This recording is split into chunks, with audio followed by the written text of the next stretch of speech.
മാഷിനെ സംബന്ധിച്ചിടത്തോളം കലാപരമായി മുന്നോട്ട് പോകുന്ന ഈ ജീവിതത്തിൽ വിഷുവാഘോഷം എത്രത്തോളം പ്രാധാന്യം അർഹിക്കുന്നു മാഷെ? ഇന്നത്തെ വിഷുക്കാലം എന്ന് പറയുമ്പോൾ നേരത്തെ ഞാൻ പറഞ്ഞിട്ടുണ്ടായിരുന്നല്ലോ, ഇപ്പോഴത്തെ തലമുറയും പഴയകാല തലമുറയുമായിട്ടുള്ള ഒരു സംഭവം. അപ്പോൾ ഇപ്പോഴത്തെ പഴയകാല തലമുറ എന്ന് പറയുമ്പോൾ രാവിലെ എഴുന്നേറ്റ് അതിരാവിലെ എഴുന്നേറ്റ് നമ്മുടെയൊക്കെ അച്ഛനമ്മമാര് വിഷുവൊക്കെ കണിയൊക്കെ വെച്ച് നമ്മളെ വിളിച്ചുണർത്തി വിഷു കാണിക്കുന്ന ഒരു പതിവുണ്ടായിരുന്നു. അത് നമ്മുടെ കയ്യിൽ വിഷു കൈ നീട്ടവും മധുരതരമായിട്ടുള്ള ഉണ്ണിയപ്പവും ഒക്കെ തരുന്നൊരു കാലമാണ്. പക്ഷെ എൻ്റെ വീട്ടിലെ വിഷു ആഘോഷം എന്ന് പറയുമ്പോൾ നമ്മളൊക്കെ പറഞ്ഞു തന്ന് പഠിപ്പിച്ച രീതിയിൽ തന്നെയാണ് ഇപ്പോഴും കൊണ്ടാടുന്നത്. അപ്പോൾ നല്ലൊരു രീതിയിലാണ്. പക്ഷേ വിഷു കണിയൊക്കെ വെച്ച് കണി വെള്ളരിയും മറ്റുള്ള കാര്യങ്ങളൊക്കെ വെച്ചിട്ട് നമ്മൾ കണി കാണുന്നു. തീർച്ചയായിട്ടും അതുപോ നമ്മൾ കണി കാണുന്ന രാവിലെ നമ്മുടെ മക്കളെ നമ്മൾ വിളിച്ചുണർത്തി കൊണ്ടുപോയി കണി കാണിക്കുന്നു, കൈനീട്ടം നൽകുന്നു. ഇതൊക്കെയാണ് പിന്നെ തീർച്ചയായിട്ടും നമ്മളെ പഠിപ്പിച്ചത് ആ രീതിയിലാണ് മുമ്പോട്ട് പോകുന്നത്. സോ മധുരതരമായിട്ടുള്ള ഉണ്ണിയപ്പവും കാര്യമൊക്കെ ഉണ്ടാക്കും. അങ്ങനെയാണ് വിഷു. മാഷെ, ഈ വിഷുക്കുതിരയിൽ ഗുരുനാഥന്മാരൊക്കെ ഓർത്തുകൊണ്ട് രണ്ടുപേരി സ്വരധാരയ്ക്ക് വേണ്ടി മൂളാണ്. തീർച്ചയായിട്ടും ഗുരുനാഥന്മാർക്ക് അവർക്കൊക്കെ സമർപ്പിച്ചുകൊണ്ട് അത് അങ്ങനെ പറഞ്ഞു. പിന്നെ സ്വരധാരയിലെ പ്രേക്ഷകർക്കും വേണ്ടിയിട്ട് രണ്ടുപേരും മൂളാണ്. വിഷുദിനത്തിൽ പൂക്കും പുഷ്പങ്ങളിൽ പേരുണ്ണും ചിത്രപതംഗങ്ങളെ, വിഷുദിനത്തിൽ പൂക്കും പുഷ്പങ്ങളിൽ പേരുണ്ണും ചിത്രപതംഗങ്ങളെ, നാളിന്റെ മാഹാത്മ്യമറിയുന്നു, നാടിൻ ക്ഷേമം നിറയുന്നു, പൂമ്പരാഗണം മണ്ണിൽ തുടരുന്നു. വളരെ മനോഹരമായിരിക്കുന്നു മാഷെ. Thank you. സന്തോഷം. ഈ പാട്ട് കേൾക്കുമ്പോൾ എനിക്ക് തോന്നുന്നത് അറിയാതെ വിഷുകാലഘട്ടത്തിൽ നമുക്ക് കിട്ടുന്ന വേദിയിലേക്ക് നമ്മൾ അറിയാതെ എത്തി നോക്കുകയാണ്. തീർച്ചയായിട്ടും മാഷെ, ഒരുപാട് നേരമായി സംസാരിക്കുന്നു. അതിൻ്റെ ഇടയിൽ സ്വരധാരയ്ക്ക് വേണ്ടി രണ്ടുപേരി ഒന്നുകൂടി പാടാം.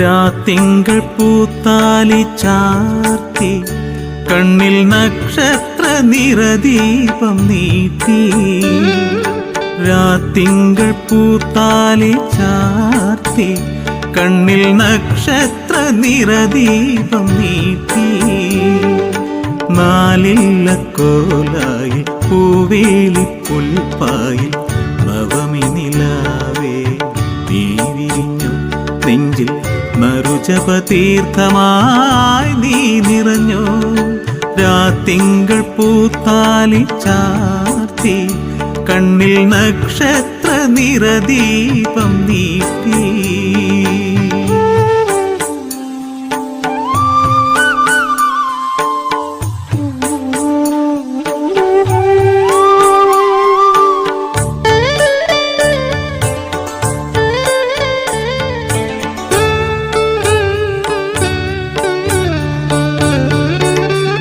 പാഴിരുൾ വീഴുമീ നാലുകെട്ടിൽ നിന്റെ പാദങ്ങൾ തൊട്ടപ്പോൾ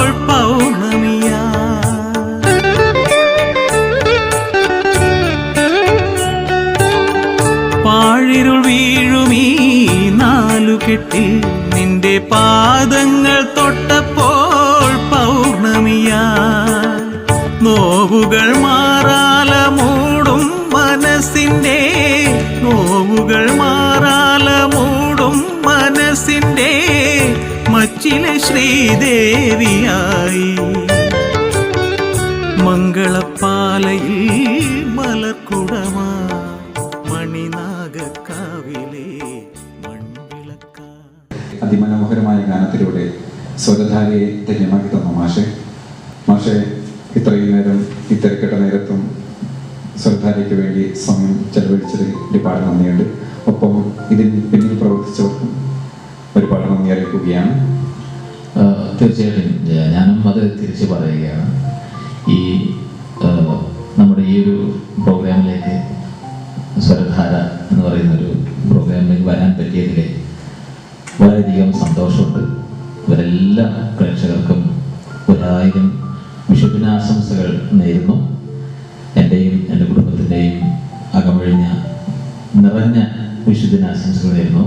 പ്രത്യേകിച്ച് ജയനും എല്ലാവർക്കും, ഇതിൻ്റെ അണിയറ പ്രവർത്തകർക്കും, മറ്റ് ഇതിനോടൊപ്പം സഹകരിച്ച എല്ലാ നല്ലവരായ വ്യക്തികൾക്കും എൻ്റെ നന്ദിയും കടപ്പാടും അറിയിക്കുകയാണ്. വളരെ നന്ദി മാഷെ, വളരെ നന്ദി. പ്രിയ പ്രേക്ഷകരെ, ഇനിയും കാണുന്നത് പ്രതീക്ഷയോടെ സ്വരധാര താൽക്കാലികമായി വിട പറയുകയാണ്. സ്നേഹപൂർവ്വം, ജയൻ കാട്ടുകൊച്ചി.